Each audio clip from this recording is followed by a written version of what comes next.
একাদশ এবং দ্বাদশ শ্রেণীর প্রশ্নপত্র এবার থাকবে মোট 3টি ধাপ। সাধারণ, মধ্য এবং উচ্চ মেধা সম্পন্ন শিক্ষার্থীরা যাতে নিজেদের মেধা যাচাইয়ের সুযোগ পায় সেই কথা মাথায় রেখে তৈরি হবে প্রশ্নপত্র।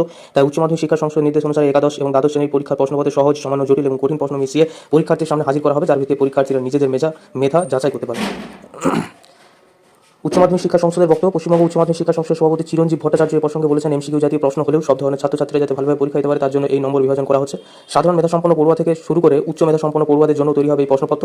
পাশাপাশি পাশের হার যাতে কমে না যায় সেই বিষয়ে বিশেষ নজর দেওয়া হবে বলে জানিয়েছে সংসদ সভাপতি। উচ্চ মাধ্যমিক স্তরের প্রশ্ন কাঠামো কেমন হবে সেটা নিয়ে একটা পোস্ট বলেছে যে উচ্চ মাধ্যমিক শিক্ষা সংসদের তরফ থেকে নতুন করে যে সেমিস্টার পদ্ধতিতে পরীক্ষা গ্রহণ করা হবে সেক্ষেত্রে নম্বর বিভাজনটি হবে প্রথম এবং তৃতীয় সেমিস্টারের জন্য প্র্যাকটিক্যাল বিষয়ের ক্ষেত্রে 35 নম্বর এবং থিওরিটিক্যাল বিষয়ের ক্ষেত্রে 40 নম্বর এবং সঙ্গীত এবং ভিজুয়াল আর্টসের জন্য 20 নম্বর। জানানো হয়েছে নতুন করে যে নম্বর বিভাজন হবে সেখানে 50% নম্বর থাকবে সহজ, 30% প্রশ্ন থাকবে কিছুটা জটিল এবং বাকি 20% প্রশ্ন থাকবে তুলনামূলক কঠিন।